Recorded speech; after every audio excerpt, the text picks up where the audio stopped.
History didn't misplace these inventions, it buried them. Governments, corporations, and people with too much to lose made very deliberate choices. Here are 42 of them. 1. Everyone learns that wireless power is a modern miracle, something Silicon Valley cooked up between smoothie breaks. The tower that proved it existed in 1901, and the man who built it got defunded the moment his backers understood what they were actually paying for. Nikola Tesla's Wardenclyffe Tower wasn't a failed experiment, it was a terminated one. JP Morgan pulled his funding in 1903, not because the project collapsed, but because Tesla confirmed the system could transmit power freely to any receiver on Earth with no metering, no billing infrastructure, and no revenue stream for the people who owned the cables. Before that happened, the tower had already transmitted signals across the Atlantic, beating Marconi to the punch using 17 of Tesla's own patents, which Marconi had quietly incorporated into his design. When Tesla died in 1943, the United States government seized his remaining papers under the Office of Alien Property and held them classified for decades, releasing only a partial selection. The wireless charging pad sitting next to your phone operates on resonant inductive coupling, the exact same principle Tesla demonstrated at scale 40 years before anyone gave him credit. Morgan didn't kill the tower because it didn't work. He killed it because it worked perfectly, and you simply cannot attach a coin slot to the atmosphere. Every electric bill you've paid since is the business model that replaced it. 2. The standard story on Royal Raymond Rife is that he was a desperate fraud preying on cancer patients with a glorified radio. The standard story conveniently skips the part where University of Southern California pathologists independently verified his laboratory results, and then someone broke into his lab and destroyed his equipment. Rife built the universal microscope in 1933, achieving 60,000 times magnification through a system of quartz prisms, a design the Smithsonian Institution verified as a legitimate optical achievement, decades before electron microscopy made the question irrelevant.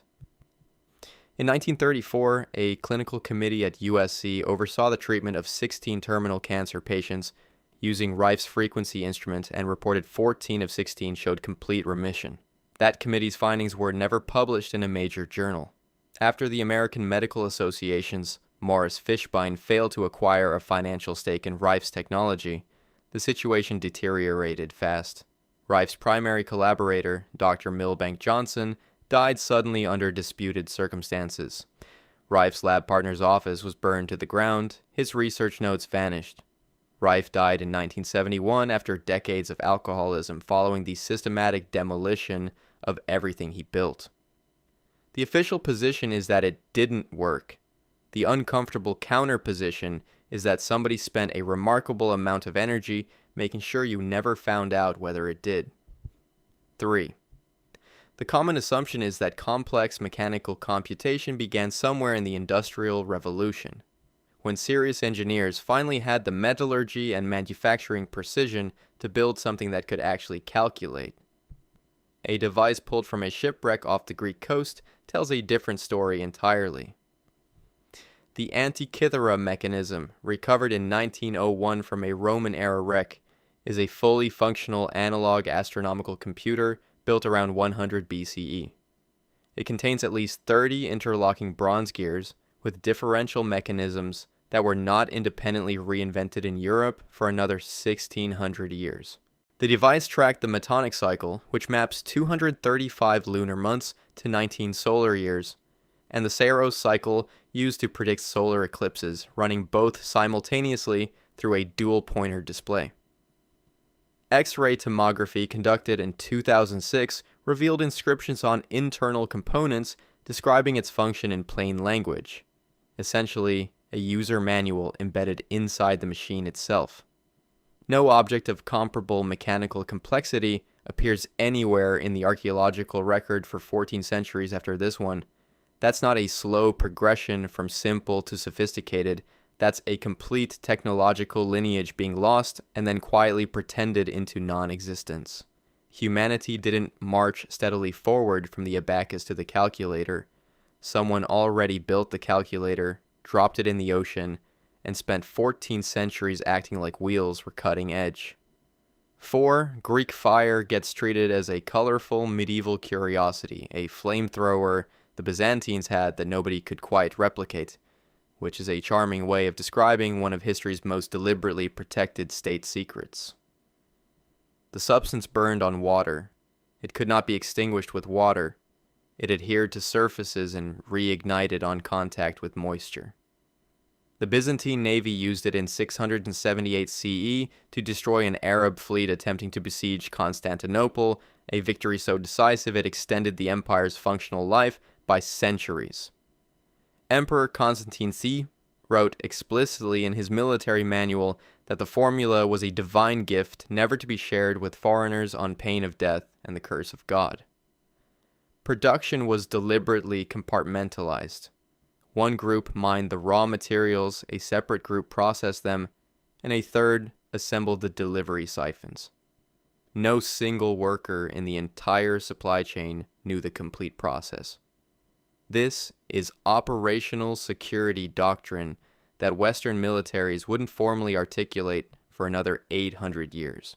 The formula almost certainly involved quicklime and petroleum naphtha, but the exact ratios and processing steps remain genuinely unknown because the compartmentalization worked. They didn't lose the recipe. They shredded it on purpose because when your empire's survival depends on one invention, you make absolutely certain nobody else ever gets to cook it. 5. The steam engine is one of modernity's founding myths, an 18th century British achievement that cracked open the Industrial Revolution and changed civilization. Except a functional steam-powered rotary engine was demonstrated in Alexandria, Egypt, around 70 CE, looked at by the people who could have changed everything and shelved as an amusing novelty. Hero of Alexandria's Iollipili was a sealed sphere mounted on a pivot with two opposing curved nozzles. Steam from a boiling chamber below caused the sphere to spin continuously. This is a reaction turbine operating on the same fundamental principle as a modern jet engine. Hero also designed an automatic temple door system using steam-heated air expanding in a sealed vessel to pull cables, which is functional pneumatic automation in the first century of the Common Era. His manuscript also documented coin-operated dispensers and mechanical puppet theaters with programmed scene changes. Historians have argued for decades about why the Iollipili stayed a toy, and the most structurally honest answer is economic. The Mediterranean world ran on slave labor, which meant there was no market pressure to develop machinery that saved labor. Had it been scaled, the Industrial Revolution could have occurred inside the Roman Empire, a civilization that already had concrete, cranes, aqueducts, and codified law. It wasn't a technological limitation, it was a business decision, a very expensive civilization-scale business decision. 6. The conventional understanding of Damascus steel is that it was excellent medieval metalwork, better than average, produced by talented craftsmen who took their secrets to the grave. The actual situation is considerably stranger. Damascus steel demonstrated a combination of flexibility and extreme edge hardness that metallurgists could not reproduce or even fully explain until electron microscopy revealed carbon nanotubes and cementite nanowires inside the blade matrix in 2006. The characteristic wavy surface pattern isn't decorative. It's the blade's internal nanostructure made visible at the crystalline level. The raw material was Wootz steel ingots imported from India and Sri Lanka, and the specific ore composition combined with particular forging temperatures and coolant materials produce carbon distribution at the nanoscale, not through intentional design, but as an emergent property of the intersection between those specific materials and that specific process. Production of genuine Damascus steel ceased around 1750 CE, most likely because the specific Indian ore deposits supplying the Wootz were exhausted or trade routes collapsed. The craftsmen had been executing a process without understanding the mechanism that made it work. When the input material changed, the output failed, and they had no diagnostic framework to recover it. Medieval blacksmiths were accidentally manufacturing nanomaterials 800 years before we invented the terminology. When the supply chain broke, the knowledge dissolved with the mystery. 7. Autonomous vehicles get positioned as a 21st century frontier, a product of machine learning, LiDAR arrays, and Silicon Valley's peculiar relationship with public roads. Hero of Alexandria, who also gave us the steam turbine, built a programmable autonomous cart in the 1st century CE using a peg and rope logic system to encode turning instructions. The cart used a weighted axle wound rope where wooden pegs inserted at specific intervals caused the axle to disengage, redirect, and re-engage, creating a preset navigation sequence before the vehicle was released. Modern robotics historians classify this as the first known example of a programmable analog computer applied to physical locomotion, the logical ancestor of every automated guided vehicle in every warehouse operating today. Hero documented the design in his manuscript titled Automata, alongside coin-operated holy water dispensers, which were the first vending machines, and a mechanical puppet theater with programmed scene changes. The manuscript survived into the Arabic scholarly tradition and directly influenced the Islamic Golden Age engineer al-Jazari, who built substantially more complex automata in the 12th century, creating a technological lineage that Western engineering histories typically sever clean at the Roman collapse as a matter of narrative convenience. The first self-driving vehicle was a wooden cart in Roman Egypt. Silicon Valley's version has better sensors and considerably worse self-awareness about what it's actually reinventing. 8. The standard model of copper metallurgy spreading gradually outward from a few well-documented centers in the ancient Middle East got revised in a fairly dramatic way when a 5,300-year-old frozen corpse showed up in the Alps in 1991 carrying a copper axe that had no business being as sophisticated as it was.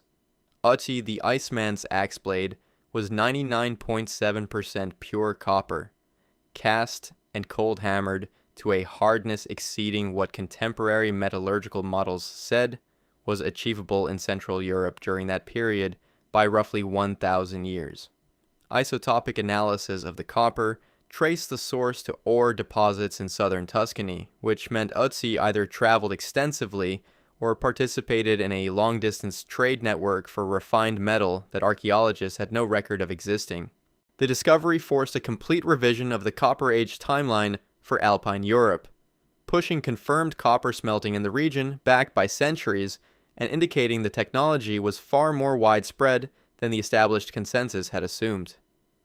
Ötzi also carried a longbow of yew, a framed backpack, an ember-carrying birch bark container, and 14 distinct plant species used for medicinal purposes. This is the equipment of someone embedded in a complex technical culture, not a wanderer stumbling through early prehistory. The textbooks changed when the evidence arrived. The lesson about textbooks changing apparently did not stick. 9. Electricity as a practical technology gets anchored firmly to the 18th century, to Leyden jars and Benjamin Franklin's famous kite, to the systematic work of European scientists who finally cracked open the science of charge and current.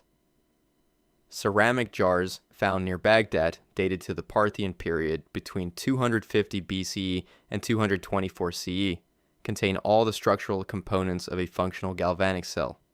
The artifacts consist of a clay jar, a copper cylinder, and an iron rod.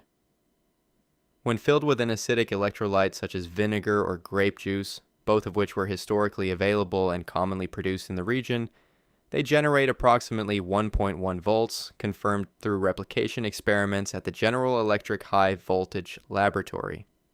No ancient text definitively describes their use, which is where legitimate scholarly debate begins. Proposed applications include electroplating of metals, and gold-plated artifacts from the same period have been found with plating thinner than fire gilding could achieve, as well as possible therapeutic electrical stimulation. The artifacts were housed in the Iraq Museum until the 2003 invasion, after which the museum was looted and the provenance chain for many pieces was disrupted, adding a second layer of erasure on top of the original historical mystery. Either someone in ancient Mesopotamia accidentally invented the battery and nobody wrote it down, or they invented it deliberately and nobody wrote it down. Either way, the documentation policy was catastrophically poor. 10. Roman civilization documented its sewage systems, its legal codes, its dinner party menus, and the precise measurements of its provincial roads. More than 100 hollow bronze 12-sided objects found across the northern Roman frontier have produced zero documentation across the entire surviving Roman corpus. Roman dodecahedra are hollow, 12-faced geometric forms with circular holes of varying diameters on each face and small knobs at each vertex. They range from 4 to 11 centimeters, are consistently made of high-quality bronze alloy, and appear exclusively in the northwestern provinces, specifically Gaul, Germania, and Britain, never in Rome, Italy, or the Eastern Empire. This geographic specificity suggests a regional function tied to Celtic or Germanic culture rather than Roman imperial practice. Proposed uses include astronomical instruments for calculating optimal planning dates based on solar angle through the holes, range-finding devices for military artillery, knitting tools for specific glove construction, and ceremonial objects. An experimental archaeologist demonstrated the glove knitting theory successfully. Every proposed explanation has equally credible advocates and equally credible critics. The singular most suspicious fact is not what the objects are. It is that the Romans, who documented everything, said absolutely nothing about 100 bronze objects found in every military garrison along their northern frontier. That's not an oversight. That's a policy decision, and the policy has outlasted the empire that made it. 11. Flexible, unbreakable glass is presented as a modern materials science achievement, something requiring complex polymer composites and precision chemical tempering that simply didn't exist before contemporary manufacturing. Multiple ancient sources, including Pliny the Elder and Petronius, independently describe a Roman craftsman who demonstrated a flexible, self-repairing glass vessel to Emperor Tiberius. The craftsman threw it on the floor. It dented rather than shattered. He straightened it with a small hammer. Tiberius asked if anyone else knew the formula. The craftsman said no. Tiberius had him executed on the spot, reportedly stating that if the material became widespread, it would destroy the value of gold, silver, and conventional glass. The story appears in Pliny's Naturalis Historia and in Petronius's Satyricon, two independent sources written in the same era. Modern materials science has in fact produced flexible glass. Corning's willow glass, used in contemporary display screens, is 1/10 of a millimeter thick and fully flexible. The question the ancient sources raise is whether a simpler formulation, using different silica ratios and controlled cooling, could have been discovered empirically by Roman glassblowers already working at the empire's technical peak. The story appears in enough independent sources that dismissing it as pure fabrication requires assuming multiple writers independently invented the same specific technical detail. The emperor's first instinct upon seeing flexible glass wasn't curiosity. It was market disruption analysis followed by execution. Innovation has always had enemies. They used to be more efficient about it.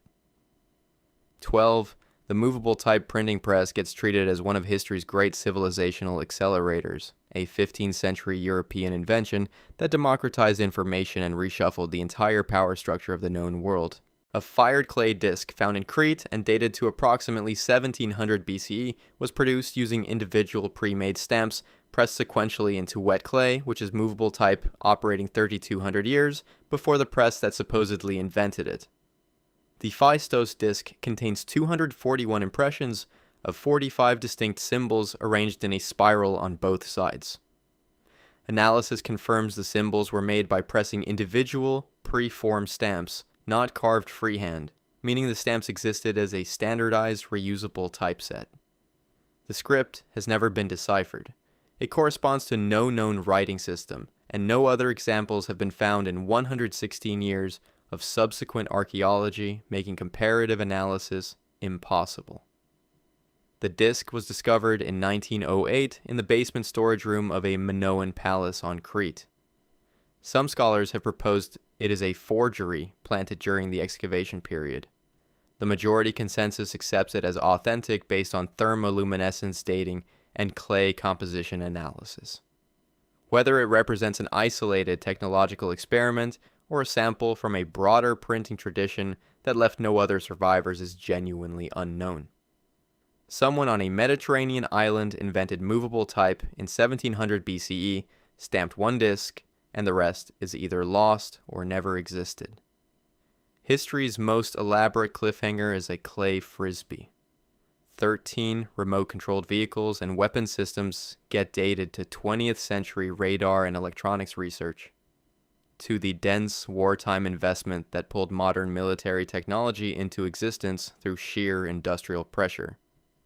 Nikola Tesla demonstrated a fully functional radio-controlled boat to a live audience at Madison Square Garden in 1898 and pitched it to the United States military as an autonomous torpedo system. They suggested the boat probably contained a trained monkey operating the controls internally because wireless control of a vehicle was considered physically implausible.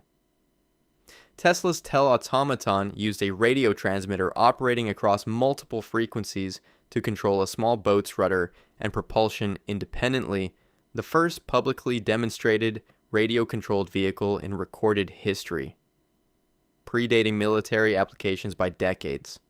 He filed patent number 613,809 in 1898, describing not just the boat, but a generalized system for controlling any machine remotely. He envisioned autonomous submarines, airborne torpedoes, and eventually fully autonomous thinking machines guided by radio. The patent was purchased and studied by competing naval engineers.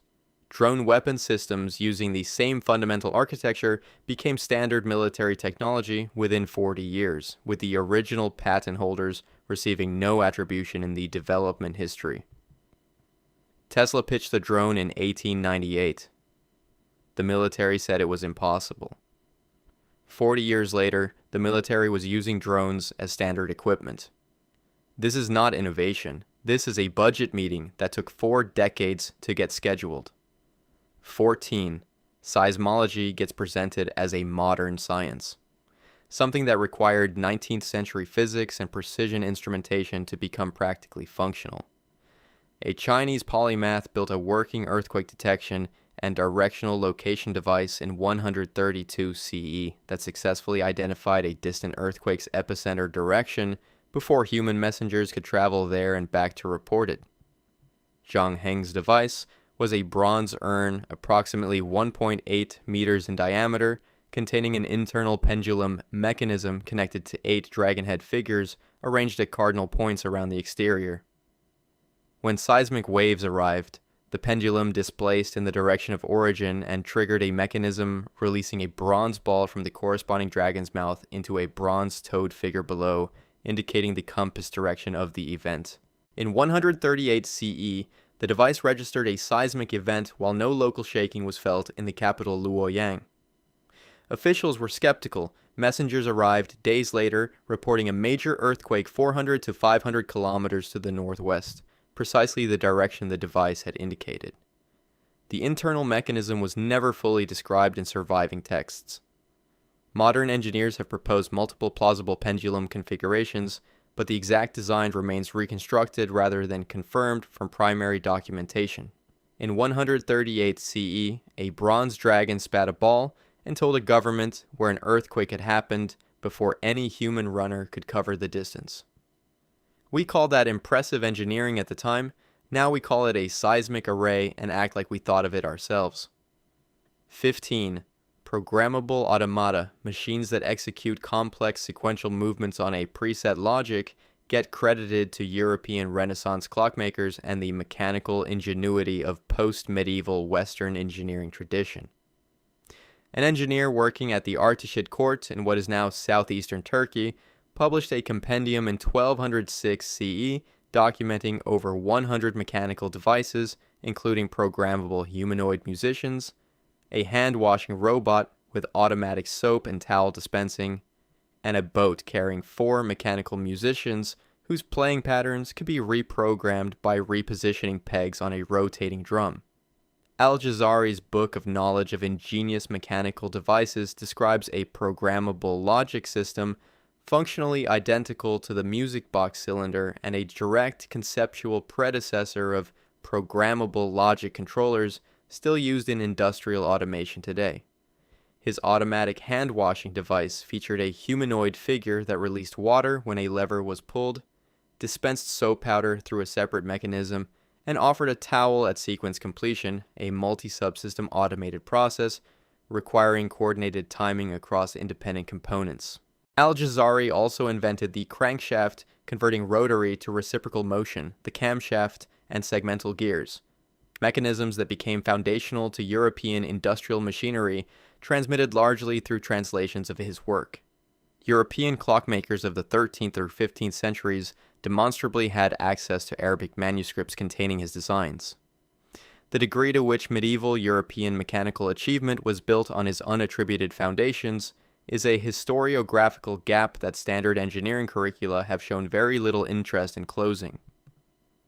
The Industrial Revolution ran on a crankshaft.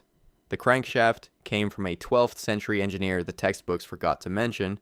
16. The Antikythera mechanism gets treated as a singular miracle, an isolated genius artifact representing an anomaly in the archaeological record rather than a surviving fragment of a broader technical tradition.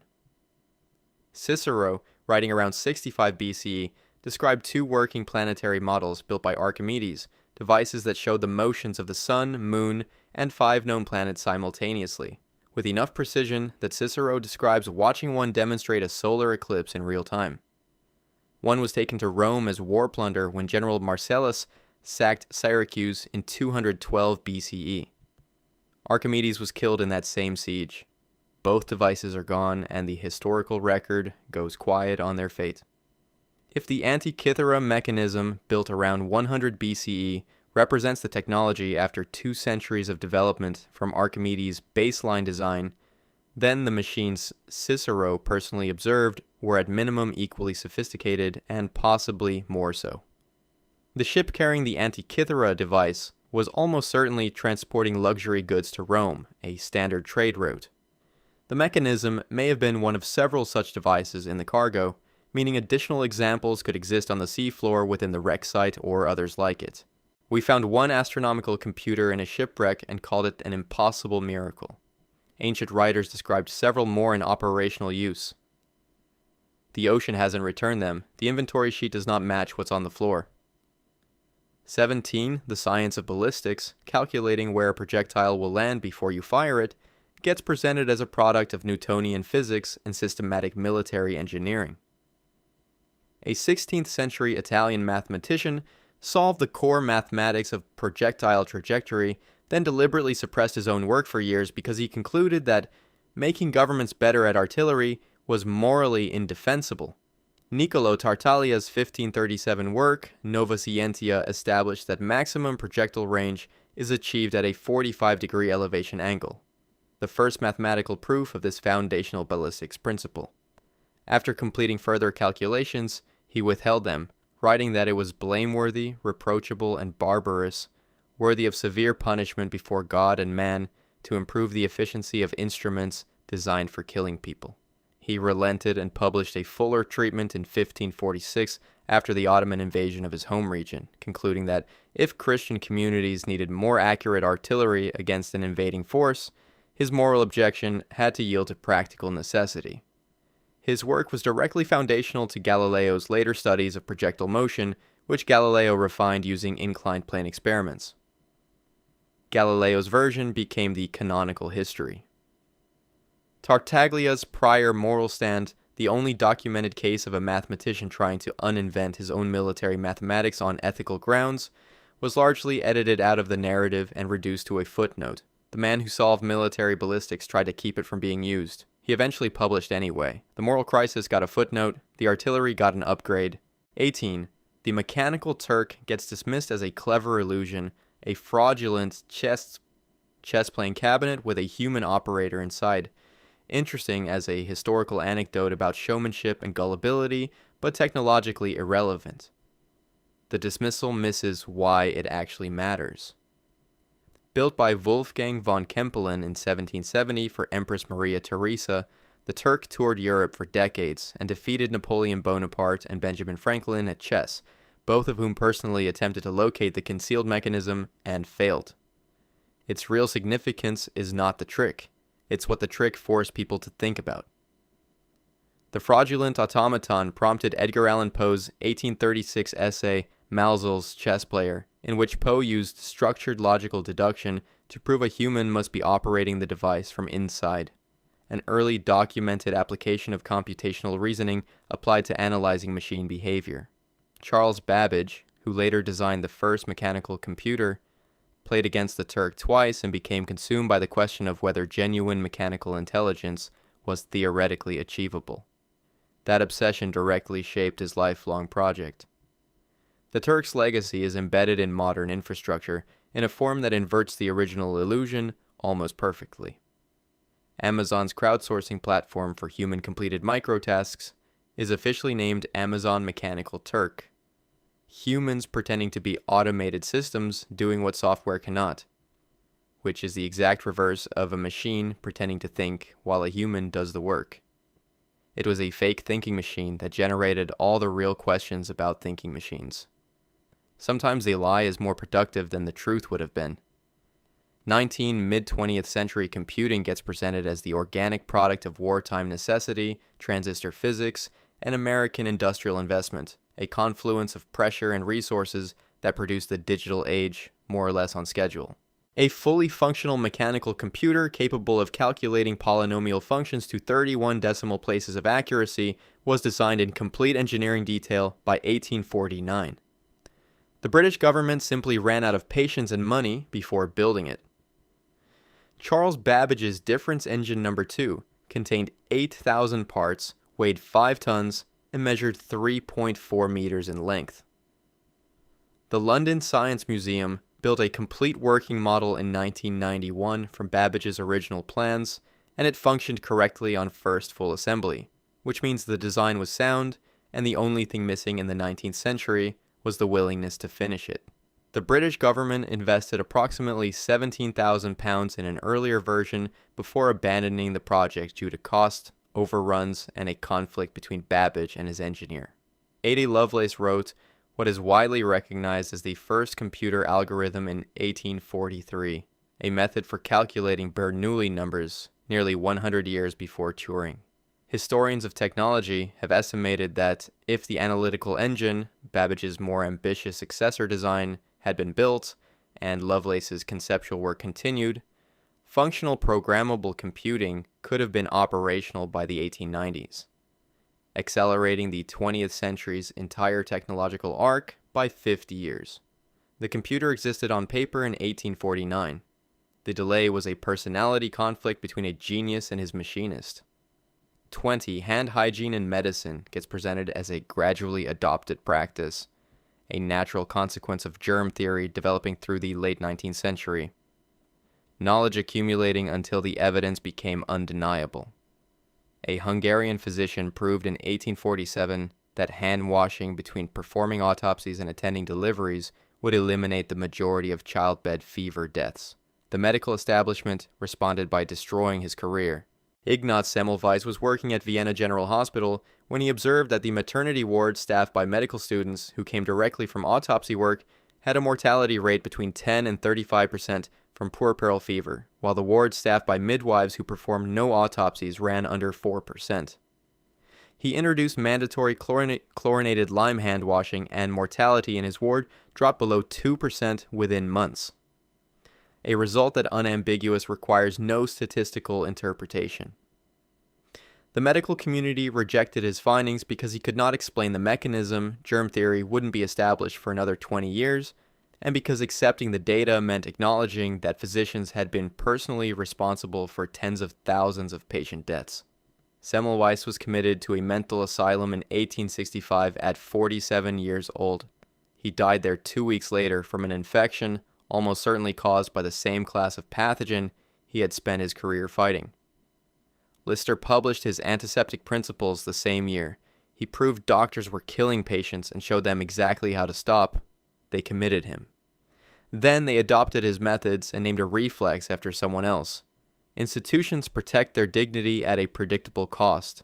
21. Solar energy gets positioned as a response to late 20th century environmental awareness, made practically viable by semiconductor physics and manufacturing advances that simply didn't exist before the modern era. The engineer who designed the USS Monitor, the Civil War ironclad that changed naval warfare, spent the last 18 years of his life building increasingly sophisticated solar-powered engines, demonstrating working models in 1870 that could pump water and run machinery continuously through the day. John Ericsson's solar engine used a trough-shaped parabolic mirror to focus sunlight onto a pipe containing a working fluid, generating steam to drive a piston. This is a concentrating solar power design functionally identical to the utility-scale CSP plants currently operating in California, Spain, and Morocco, generating hundreds of megawatts. His 1883 refined design was accompanied by a formal paper arguing that coal supplies would eventually be exhausted, and the sun provided an inexhaustible alternative. A statement of resource economics that was entirely correct and completely ignored. Ericsson died in 1889. His solar engine designs were published, studied, and generated no commercial interest because coal in the 1880s was extraordinarily cheap and abundant, eliminating any economic motivation for development. The parabolic trough CSP design Ericsson pioneered was effectively reinvented from scratch during the oil crisis of the 1970s. The solution to fossil fuel dependency was engineered in 1870. It lost a price war with cheap coal. The planet spent the next 150 years paying the compounded difference. 22 utility-scale solar power generation gets treated as an innovation of the 21st century, a product of modern photovoltaic materials, precision manufacturing, and decades of subsidized research investment. A French mathematician demonstrated a fully functional solar-powered steam engine at the 1878 Paris World Exhibition that ran an ice-making machine using only focused sunlight as its energy input. Augustin Mouchot's device used a large truncated cone mirror to focus sunlight onto a glass-enclosed boiler, producing steam that drove a conventional engine. At the exhibition, it generated enough power to run a refrigeration system, making ice publicly from sunlight in front of an audience, which is still the kind of demonstration that draws a crowd. Mouchot had been developing solar concentrators since 1866, funded by the French government, which was genuinely concerned about long-term coal dependency and wanted alternatives explored seriously. After winning a gold medal at the 1878 exhibition, his funding was cut the following year because a new trade agreement with England had dramatically reduced coal prices, removing the economic motivation for continued solar development. His assistant Abel Piffre demonstrated a solar-powered printing press in 1882, printing 500 copies per hour of a newspaper called Le Journal du Soleil, the Sun Journal, powered entirely by a parabolic mirror in a Paris garden. They built a solar power plant, made ice with sunlight, won a gold medal at a world exhibition, and then canceled the entire program because coal got cheaper. A century and a half later, here we are, acting surprised that the concept is viable. 23. The idea of a small device capable of triggering structural resonance in buildings gets categorized as science fiction, a plot device for thriller writers, rather than a functional engineering concept worth examining seriously. Tesla built a small steam-powered oscillator in his Manhattan laboratory that reportedly caused a 5-block radius of surrounding buildings to shake, panicked the neighborhood, and required him to smash it with a hammer before police arrived. The physics is not exotic or disputed. Tesla's electromechanical oscillator, patented in 1893 under patent number 514,169, was a device that converted steam expansion into mechanical oscillation at a tunable resonant frequency. Mechanical resonance is a standard engineering principle. Every structure has a natural resonant frequency, and if energy is applied at that frequency consistently, amplitude increases until the structure fails.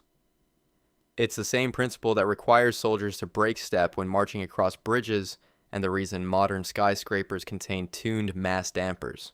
Tesla claimed in later interviews that he had calculated a device could be built to resonate with the Earth's own frequency and cause global seismic disruption.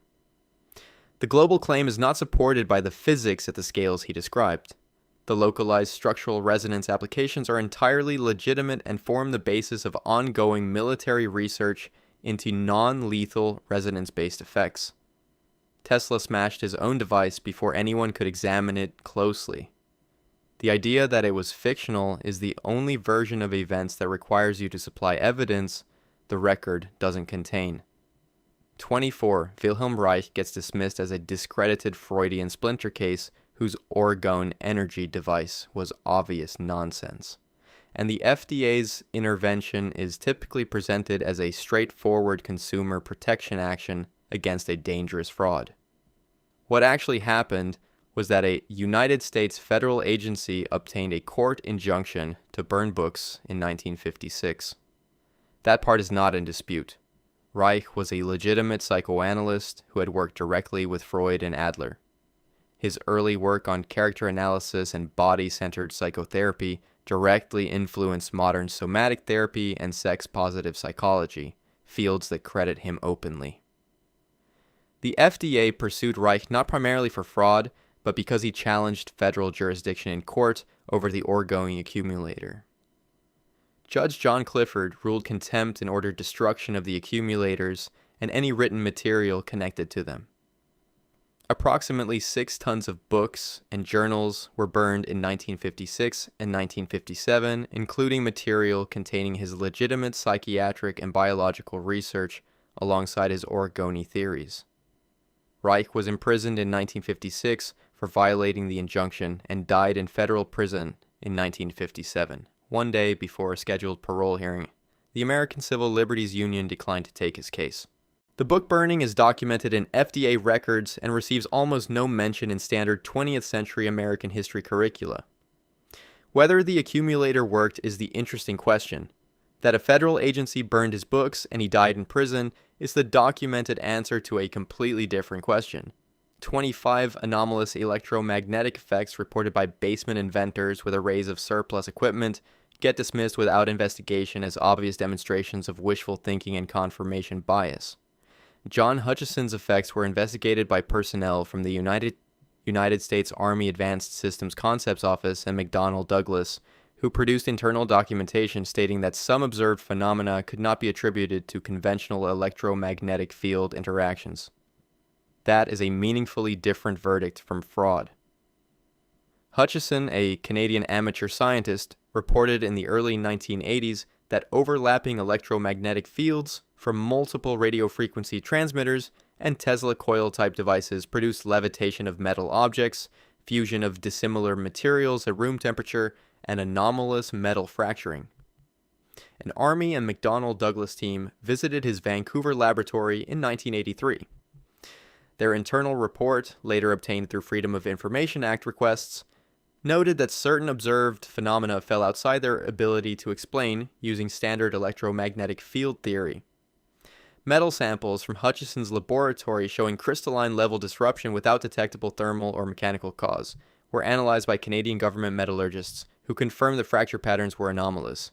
Independent replication has been deeply inconsistent. Some researchers report partial phenomena under similar conditions. Others report nothing.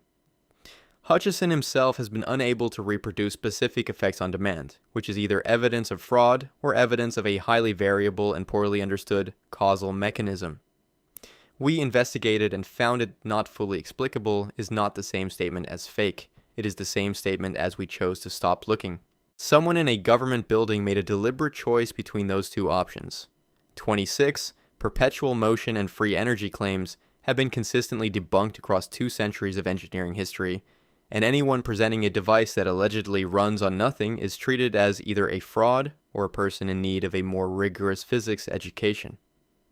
Lester Hendershot's magnetic motor was demonstrated under controlled conditions at Selfridge Field, Michigan in 1928 to Charles Lindbergh, at the time the most technically credible and famous aviation figure in the world, who declared publicly that he could find no concealed power source in the device. Hendershot's device used a basket weave coil configuration around a magnetic core. He claimed it interacted with the Earth's magnetic field. Whether that is theoretically achievable at useful power densities is genuinely disputed in the physics, but the Earth's magnetic field does contain energy. The question is extraction efficiency. Shortly after his public demonstrations generated press attention, Hendershot suffered what was reported as a suicide attempt.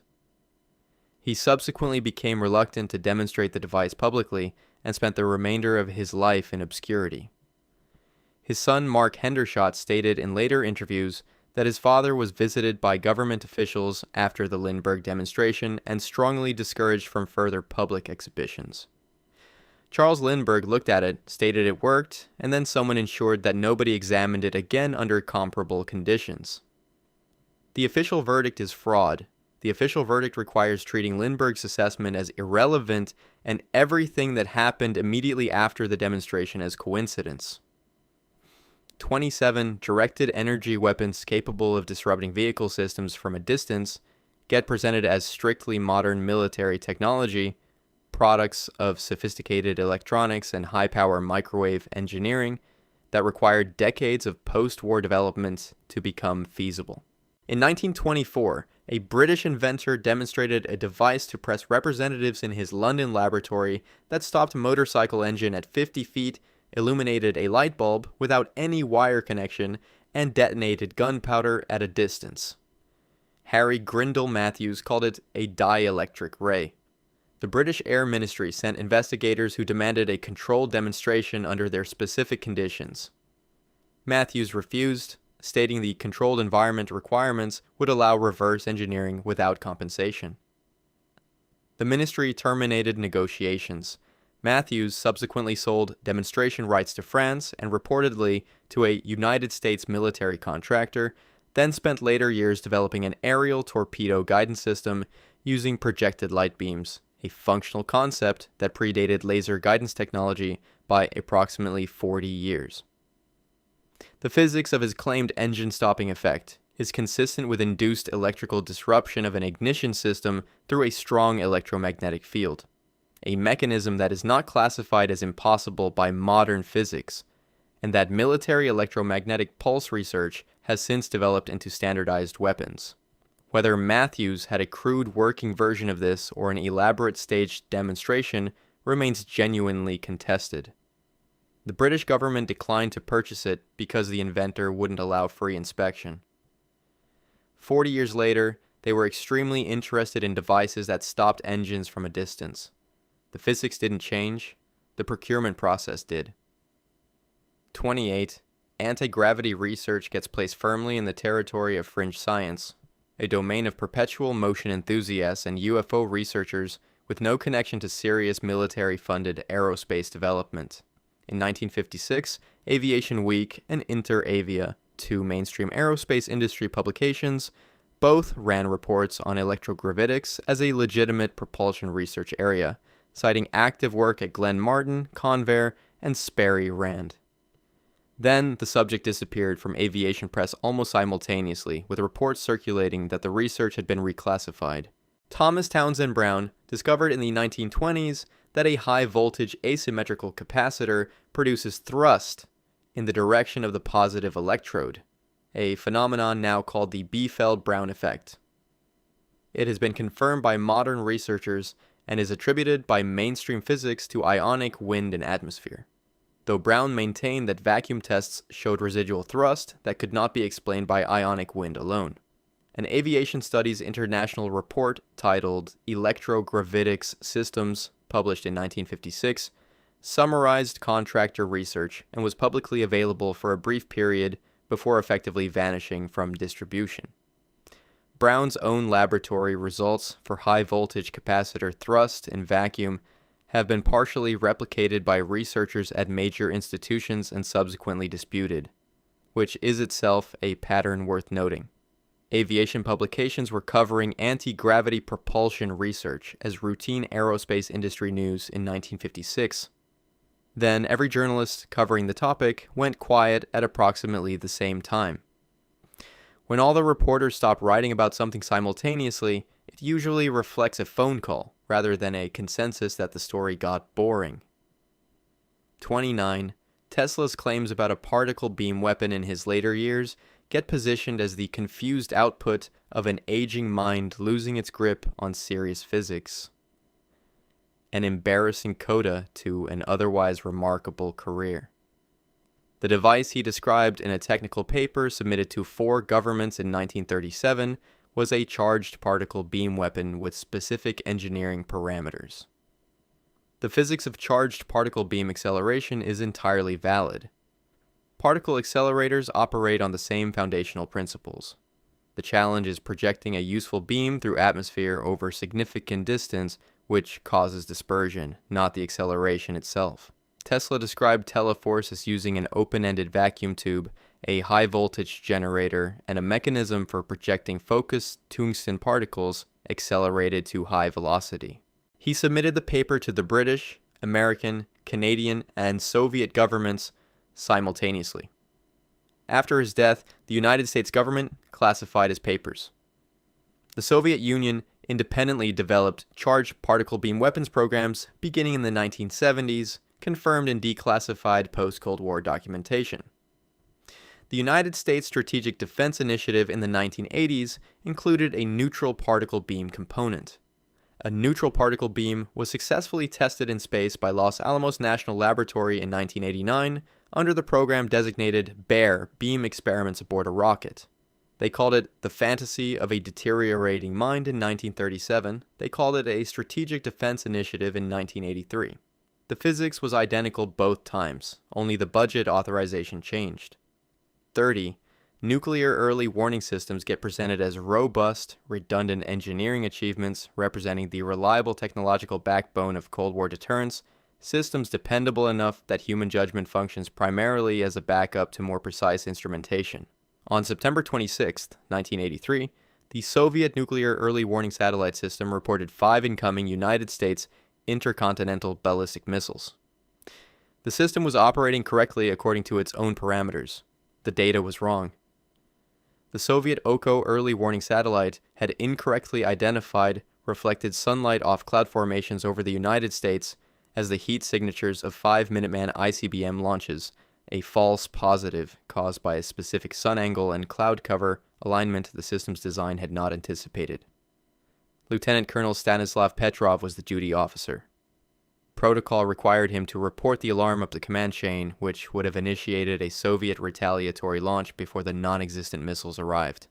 Petrov reasoned that a genuine first strike would involve hundreds of missiles, not 5, and reported the alarm as a system malfunction rather than a confirmed launch. This judgment had no technical basis. It was intuition about how a real attack would be structured. He received a reprimand for improperly completing paperwork during the incident and was transferred to a less sensitive posting. The incident remained classified until 1998. He was never officially decorated. The most consequential decision of the Cold War was made by one man deciding that the machine's correct reading of incorrect data didn't feel right. We filed that under paperwork errors and did not revisit the lesson.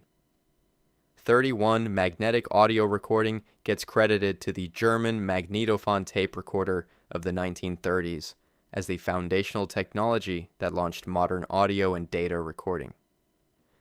Valdemar Poulsen, a Danish engineer, demonstrated a working magnetic wire recorder in 1898 that recorded and played back voice with sufficient clarity to win a grand prize at the 1900 Paris World Exhibition. Poulsen's telegraphone used a steel wire wound on a drum with an electromagnet modulated by audio signal, magnetizing the wire as it passed. Playback reversed the process, the varying magnetization inducing a current that reproduced the original audio. This is the exact operating principle of every tape recorder, hard drive, and magnetic strip ever subsequently built. Emperor Franz Joseph of Austria made a recording on the device at the 1900 Paris exhibition. That recording is the oldest surviving magnetic audio recording and is held at the Danish Museum of Science and Technology. Poulsen's United States patent was acquired by American business interests who developed a limited commercial version used in telephone answering applications, but mass adoption never happened because vacuum tube amplification didn't exist yet to make playback loud enough for practical use. The vacuum tube amplifier was invented in 1906, after which the telegraphone would have been immediately commercially viable, but the patent holders failed to develop it. The German magnetophone improved on Poulsen's system by switching from wire to oxide-coated tape, not by inventing the underlying magnetic recording principle, which was already 40 years old. Magnetic recording was invented in 1898. It spent 30 years waiting for an amplifier that arrived 3 years too late to matter to the people who built it. 32. X-ray discovery gets attributed to Wilhelm Röntgen in 1895 as a triumph of disciplined scientific method, a story of systematic experimentation producing a breakthrough that reshaped medicine and physics simultaneously. At least 2 other physicists had physical evidence of X-rays in their laboratories years before Röntgen and missed the discovery because they sent back fogged photographic plates as defective merchandise rather than asking why they were fogging. William Crookes, inventor of the cathode ray tube that produces X-rays as a byproduct, repeatedly complained to his photographic plate supplier that plates stored near his tubes arrived pre-fogged and unusable. He returned them as defective. Johann Hittorf in Germany had similarly fogged plates and similarly discarded them as a supplier problem. Philippe Lenard worked directly with cathode rays and had direct evidence of radiation penetrating opaque materials without recognizing what he was observing. Röntgen's discovery was equally accidental in origin. He noticed a fluorescent screen across the room glowing when his tube was active. The difference is that he immediately stopped what he was doing, spent 6 weeks systematically characterizing the phenomenon, and then published. Every other physicist treated the anomaly as an inconvenience to root around rather than data to investigate. The difference between discovering X-rays and missing them wasn't intelligence or equipment quality or institutional resources. It was the decision to treat the inconvenient thing happening in your lab as worth understanding instead of worth complaining about. That decision is not taught in any curriculum and appears on no examination. 33. Supersonic flight gets anchored to the mid-20th century to jet propulsion and aeronautical engineering advances driven by wartime investment and post-war aerospace development. Ernst Mach photographically documented the complete shockwave structure of a supersonic projectile in 1887, established the mathematical relationship that defines the sonic barrier, and provided a full physical description of the supersonic flow regime 60 years before Chuck Yeager flew through it in a test aircraft. Mach used Schlieren photography to capture the shockwave cone of a supersonic bullet.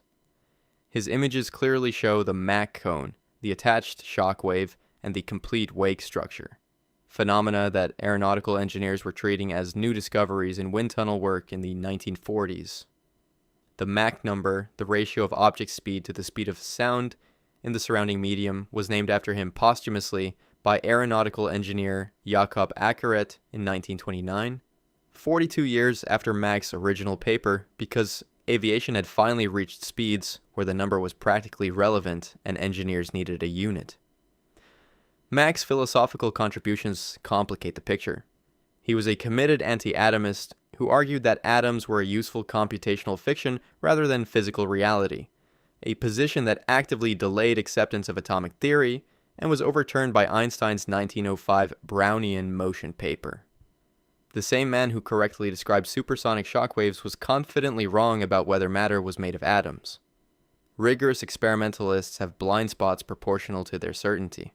The math for supersonic flight was complete in 1887. It spent 60 years waiting for a machine fast enough to use it. 34 electric vehicles get positioned as a 21st century solution to a 21st century problem, made viable by lithium battery chemistry and modern power electronics after decades of research investment. An electric vehicle held the world land speed record in 1899, reaching 105.888 kilometers per hour. It was the first vehicle of any type to exceed 100 kilometers per hour, and it ran on batteries. La Jamais Contente, the Never Satisfied, driven by Belgian driver Camille Genanzi, was powered by 2 Postel-Vinet electric motors drawing from a Fielmann battery pack and broke the speed barrier on April 29, 1899. At the turn of the 20th century, electric vehicles outsold internal combustion vehicles in the United States. A 1900 survey of New York City vehicles found 40% electric, 38% horse-drawn, and 22% gasoline. The shift to internal combustion was driven by three converging factors. The invention of the electric starter motor removed the hand-crank disadvantage of gasoline engines, large petroleum discoveries in Texas dropped fuel costs dramatically, and Henry Ford's mass production system scaled gasoline vehicles faster than battery technology could match. Thomas Edison worked for over a decade to develop a practical electric vehicle battery, spending approximately $1 million of his own money. He failed to produce a battery with sufficient energy density and cycle life and stated publicly that it was his greatest professional disappointment. The electric car won the first land speed record in 1899 and then lost the next century to cheaper fuel and better assembly lines. The 21st century isn't inventing the electric vehicle. It's finishing an argument that started before airplanes existed. 35. Television gets credited to large corporate research laboratories, specifically RCA, as the canonical example of systematic engineering investment producing a transformative consumer technology through organized institutional development. Television was invented by a 14-year-old Idaho farm boy who conceived the fundamental scanning line principle while plowing a field and demonstrated the first fully electronic television transmission at 21. The N had his patents systematically attacked by a corporation through a decade of litigation. Philo Farnsworth sketched his electronic television concept for his high school chemistry teacher in 1922. The sketch showed a cathode ray tube system with a scanning electron beam, the core technology of every television set, manufactured until LCD panels replaced them. He transmitted the first fully electronic television image on September 7th, 1927, in a San Francisco laboratory funded by private investors. RCA's David Sarnoff sent engineer Vladimir Zworykin to visit Farnsworth's lab under the pretense of a technical exchange. Zworykin reported back that Farnsworth's system was superior to RCA's own development. RCA subsequently spent a decade attempting to claim prior art through Zworykin's earlier cathode ray tube work rather than pay a licensing fee. Farnsworth won his patent case against RCA in 1934, a documented defeat for Sarnoff's legal apparatus. But the litigation costs and sustained pressure contributed to a serious breakdown. He died in 1971. His name is largely absent from the public history of television, which RCA's public relations infrastructure had successfully rewritten around Zworykin. The inventor of television died watching television. The corporation that tried to steal his patent got the museum exhibit. This is how innovation history actually gets written. 36. Automotive safety innovations get attributed to engineering departments of major vehicle manufacturers, products of systematic product development processes driven by market competition and regulatory pressure. The windshield wiper was invented in 1903 by a woman from Alabama who was visiting New York City.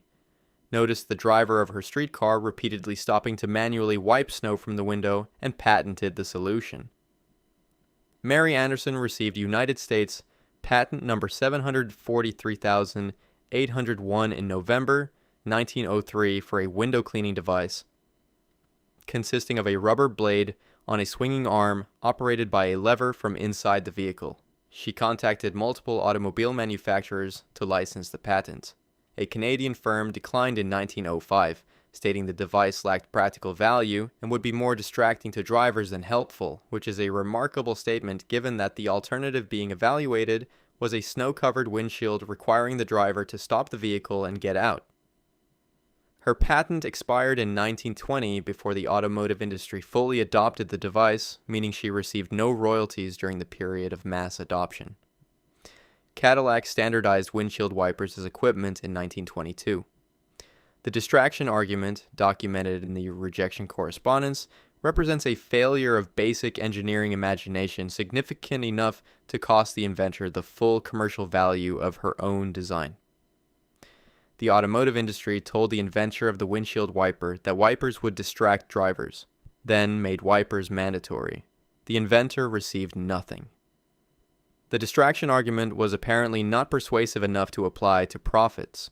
37 fundamental quantum mechanical discoveries are presented as products of established European physics institutions, validated through professional networks and peer review processes that identified and elevated important work on its scientific merit. Satyendra Nath Bose, an Indian physicist working in Dhaka, derived Planck's radiation law from pure quantum mechanical first principles in 1924 without using any classical electromagnetic assumptions, a conceptually revolutionary approach that every European journal he submitted it to rejected without peer review.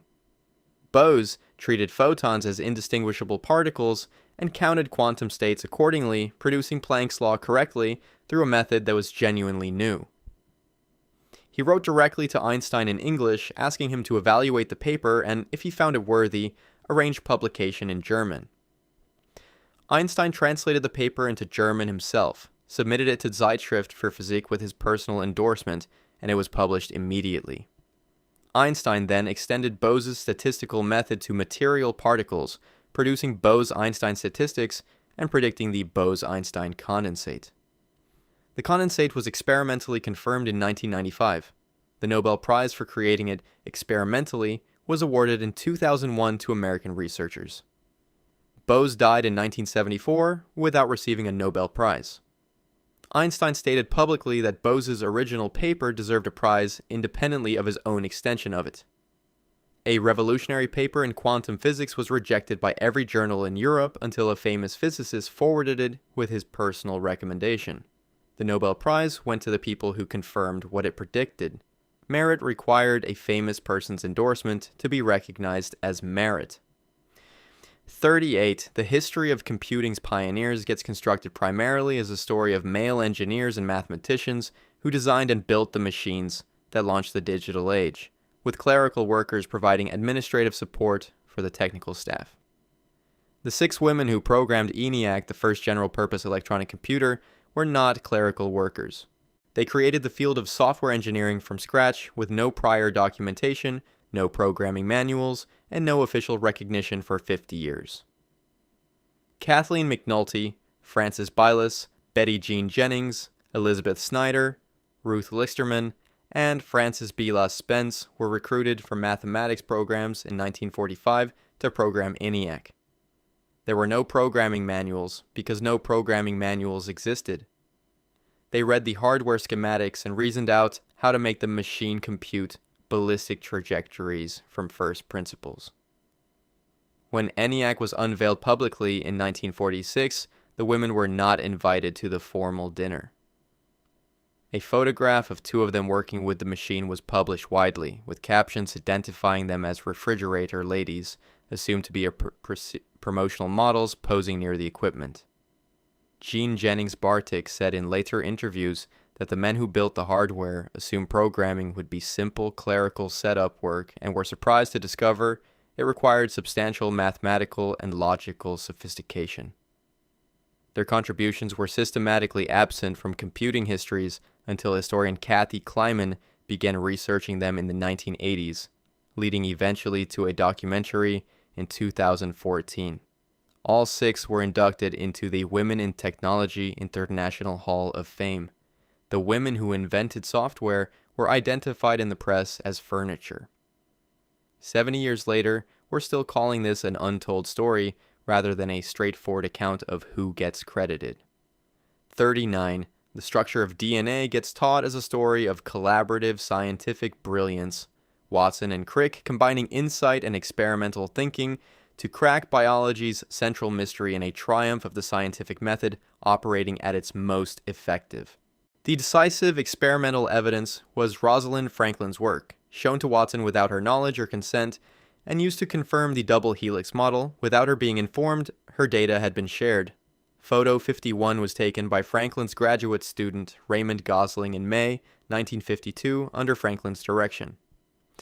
It clearly showed the helical parameters of B-form DNA. Precisely the data Watson and Crick needed to confirm their model was correct. Maurice Wilkins showed Watson the photograph in January 1953 without Franklin's knowledge. Watson immediately recognized its significance. The Watson-Crick paper was published in Nature in April 1953, with Franklin's competing paper published in the same issue, but framed as confirmatory work rather than as primary evidence. Watson's memoir, The Double Helix, published in 1968, contains deeply disrespectful characterizations of Franklin and acknowledges he saw her data.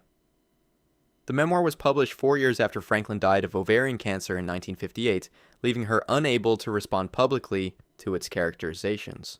Watson, Crick, and Wilkins received the Nobel Prize in Physiology or Medicine in 1962. Nobel Prizes are not awarded posthumously. The photograph that revealed the structure of life was taken by a woman, shown to a man without her permission, and used to build a discovery that won 3 men the prize. She got a footnote. The footnote took 4 decades of subsequent scholarship to write itself into the main text. 40, the composition of stars, the fact that they are predominantly hydrogen and helium, gets presented as knowledge that emerged through accumulated spectroscopic evidence across the early 20th century. A gradual scientific development reaching clarity through collective effort. A 25-year-old woman established it definitively in her 1925 doctoral dissertation, and her supervisor pressured her to add a statement, calling her own correct finding almost certainly not real.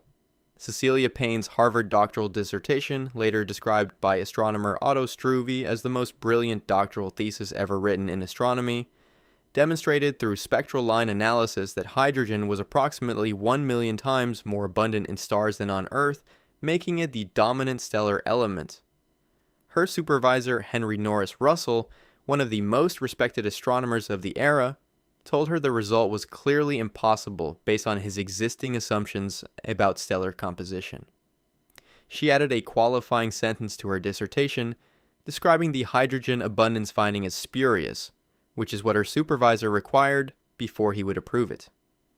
Russell published his own confirmation of hydrogen's stellar dominance in 1929 based on independent analysis. His paper is cited as the discovery in a significant portion of subsequent literature. He acknowledged Payne's prior work in the paper, but received primary attribution in much of what followed. Payne-Gaposchkin spent decades at Harvard in unpaid and then minimally paid research positions before being appointed full professor in 1956, the first woman to hold a full professorship in Harvard's Faculty of Arts and Sciences. She discovered what stars are made of, was told she was definitely wrong, added a disclaimer to her own correct result, and watched a man confirm it and receive the credit. The stars were unchanged throughout. The problem was entirely on the ground. 41, the assumption is that modern computational linguistics, machine learning, and centuries of accumulated cryptographic expertise can eventually decode any human-produced cipher or writing system given sufficient time and data. The Voynich manuscript, a 240-page illustrated book radiocarbon dated to 1404 through 1438 CE, has resisted decipherment by professional codebreakers, computational analysis, and the full force of academic scholarship for 600 years, and every claimed solution has been subsequently refuted. The manuscript is written in a consistent script of approximately 25 to 30 distinct characters with grammar-like structural properties. Certain characters appear only in specific positional contexts, consistent with linguistic rules rather than arbitrary symbol placement. NSA cryptanalysts and WW2 Enigma codebreakers have both formally attempted decipherment and produced no resolution. The NSA's declassified internal analysis concludes the text is not a simple substitution cipher, but provides nothing further.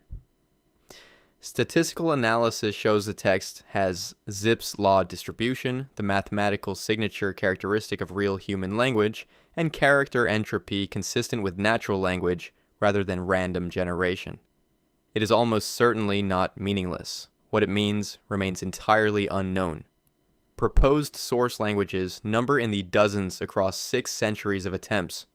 Each has been systematically refuted by scholars who find the proposed translations require too many unsupported assumptions to constitute a credible solution. Someone wrote 240 pages of something in the early 15th century, illustrated it carefully enough to bind it, and arranged for 600 years of experts to agree unanimously that it means something while disagreeing completely about what. Either it is the most sustained intellectual misdirection in human history, or it is a technology we have not yet learned to read. 42. The Library of Alexandria gets taught as the single greatest knowledge catastrophe in human history. An irreplaceable repository of ancient wisdom destroyed in one dramatic fire that reset civilization and condemned humanity to centuries of rediscovery. The library was not destroyed in one fire. It declined across centuries through budget cuts, political neglect, and the systematic dispersal of its scholarly community, and most of the knowledge it held was duplicated in other libraries by the time it fully ceased to function. Julius Caesar accidentally burned some warehouse annex space near the harbor in 48 BCE, possibly including a shipment of books intended for the library, but almost certainly not the library's main collection. This is the origin of the Caesar burned Alexandria narrative, which most historians now consider significantly exaggerated.